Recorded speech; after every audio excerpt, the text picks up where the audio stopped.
Halo Sobat DC, salam sehat ya semuanya. Kenalin gue Steven dari Dukung Calonmu. Belakangan kita mendengar ya tentang deklarasi perang yang dinyatakan oleh Rusia kepada Ukraina. Nah, sebenarnya apa sih yang menyebabkan terjadinya konflik di antara kedua negara tersebut? Yuk kita bahas di video ini.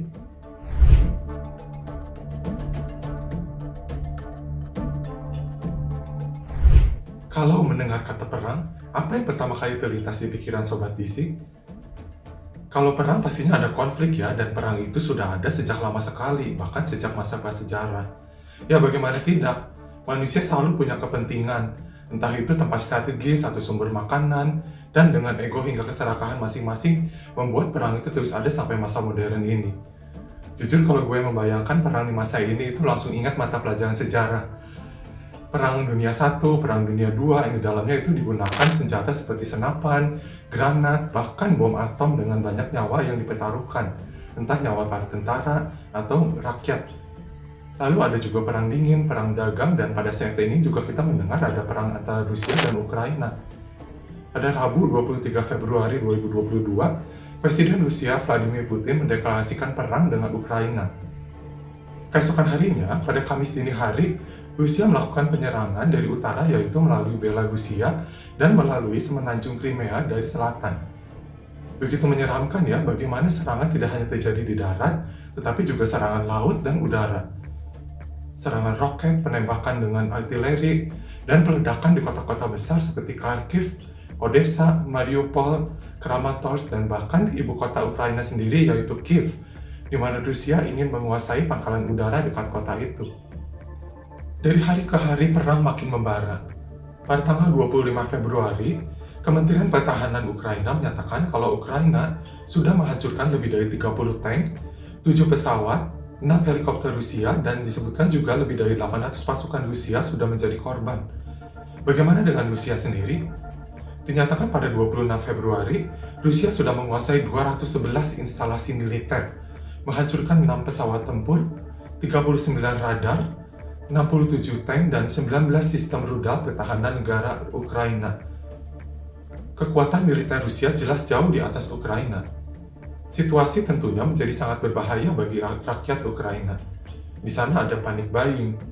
Warga menyerbu SPBU, supermarket hingga ATM, lalu proses pengungsian puluhan ribu lansia, wanita, dan anak-anak ke negara tetangga seperti Polandia dan Moldova sudah mulai dilakukan.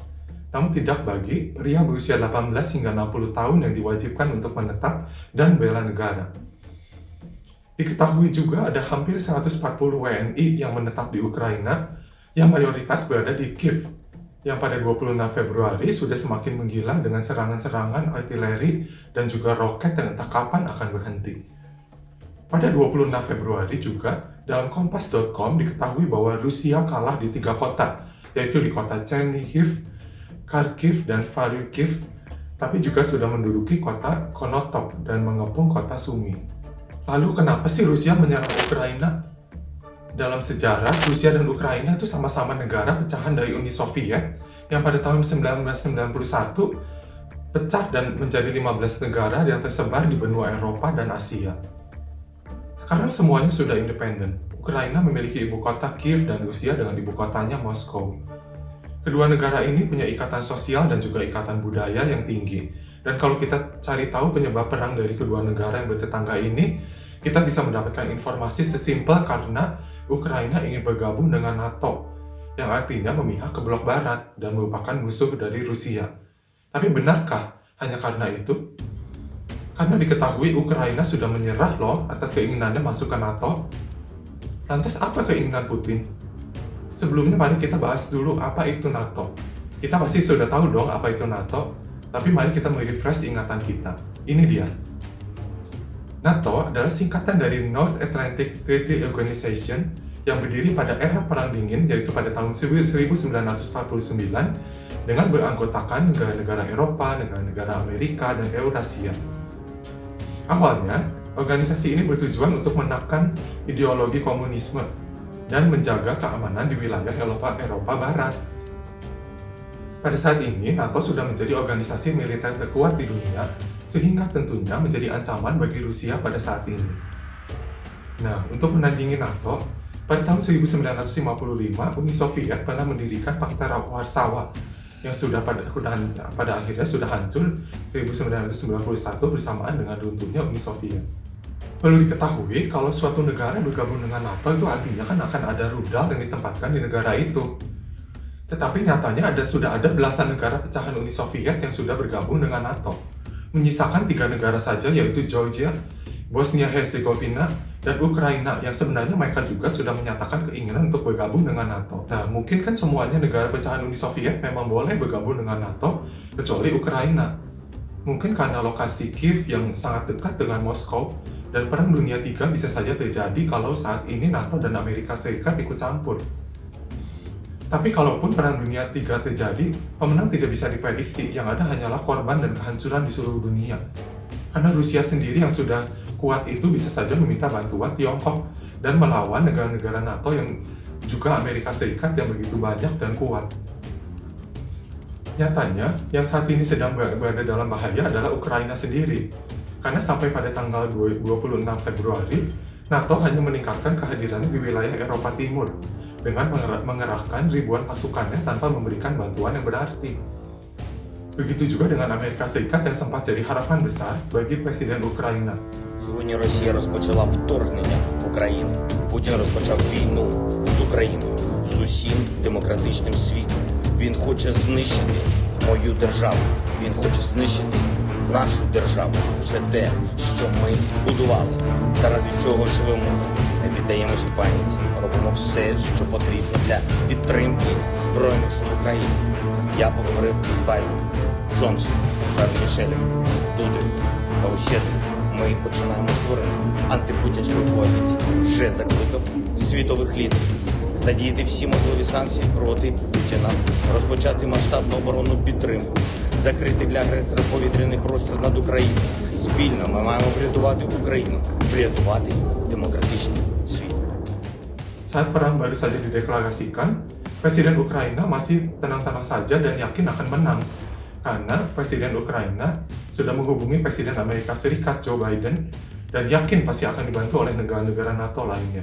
Nah, kalau sekarang bagaimana ya? Mungkin Presiden Putin begitu kecewa dengan Ukraina yang seharusnya pro-Rusia karena bertetangga dan punya ikatan atau kesamaan yang tinggi. Jadi seakan-akan Putin sudah begitu kesal dengan Ukraina yang makin pro-Barat sampai menyebutkan bahwa Ukraina itu boneka Barat. Sebenarnya Ukraina sendiri sempat punya pemerintah yang sangat pro-Rusia hingga dilengsarkan pada tahun 2014 karena tidak disukai oleh rakyatnya sendiri. Setelah lengser dan diganti presiden baru yang pro-Barat, di Ukraina mulai pecah menjadi 2 kubu, yaitu pihak yang pro-Rusia dan pihak yang pro-Ukraina. Nah, dengan banyaknya pro-Rusia ini sangat memudahkan Rusia untuk mewujudkan keinginannya, seperti misalnya kota Donetsk dan kota Luhansk, dan semenanjung Crimea yang secara de jure atau diakui oleh hukum internasional itu milik Ukraina. Begitu dibantu oleh kaum separatis itu sehingga secara de facto atau faktanya sudah diduduki oleh Rusia.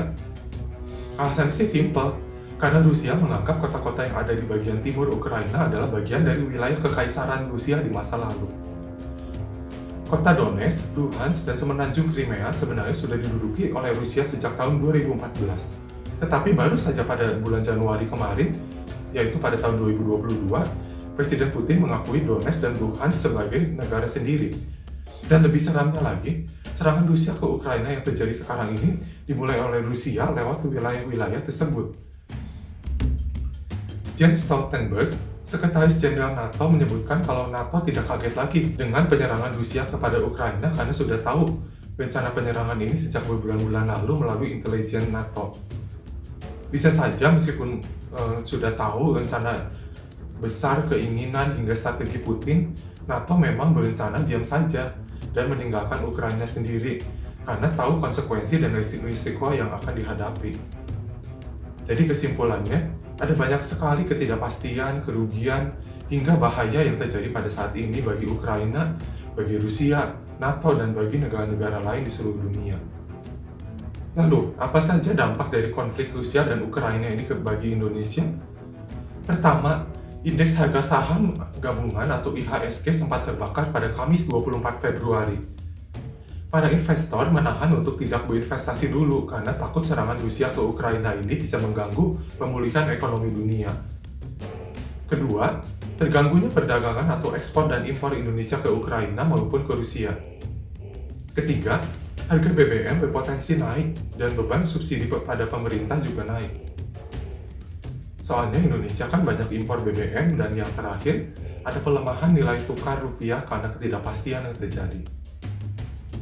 Nah, semoga konflik di antara Rusia dan Ukraina bisa selesai lewat jalur diplomasi ya. Segera kondisikan kepentingan masing-masing, jangan sampai ada lebih banyak lagi kerugian nyawa dan materi. Buat gue pribadi sih, gue sadar kalau konflik itu akan terus ada dengan risikonya dan kadang terpaksa terjadi untuk membela diri. Pencegahannya adalah dengan menurunkan ego, mendengarkan pendapat pihak lawan, dan temukan solusinya bersama-sama sebelum sebuah masalah menjadi semakin rumit. Oke, gue Steven pamit undur diri. See you on the next video. Bye.